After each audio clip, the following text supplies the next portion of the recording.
आम्ही कामं घेतली आम्ही ताई लगेच नाही करता घेतो आपण आम्हाला आता प्यायला पाणी नाहीये. त्याचं करतोय ना आपण. तुम्हाला काही मूलभूत पाणी कसं मिळत आहे ते पण करतोय आम्ही. पण एक कायमची आपल्याला लाईन आली ना ताई, सगळा विषय संपला ना.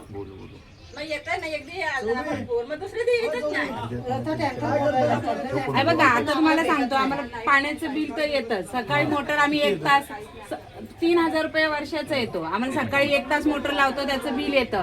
पाणी काही येत नाही. शिवाय आम्हाला पाणी विकतच आणून द्यावं लागतं. पूर्वी बघा इकडे मी नगरसेवक नव्हतो पूर्वी. आता त्या पॅनल मध्ये आलेलो आहे, त्यामुळे मला थोडासा वेळ द्या.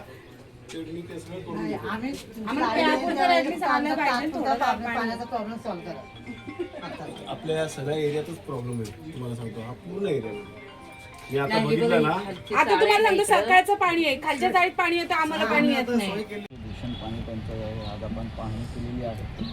कधीपर्यंत पाण्याची लाईन टाकण्याचा गटर नाली क्रमांक 15 मध्ये आमराई भाग, जिथे अतिशय पाण्याची टंचाई आहे. गटार नाले खराब अवस्था या ठिकाणी आहे. लाईटसुद्धा या ठिकाणी नाही आहे. अंधारामध्ये सुद्धा महिलांना इकडे वावरताना भीतीचं वातावरण आहे.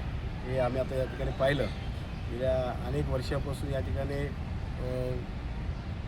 परिस्थितीची होती तशीच्या तशीच आहे. पण आता पॅनल पडल्यामुळे या भागामध्ये सुद्धा दुर्लक्षित होणार नाही असं मी या महिलांना आणि इथल्या लोकांना मी श्वासती दिलेली आहे.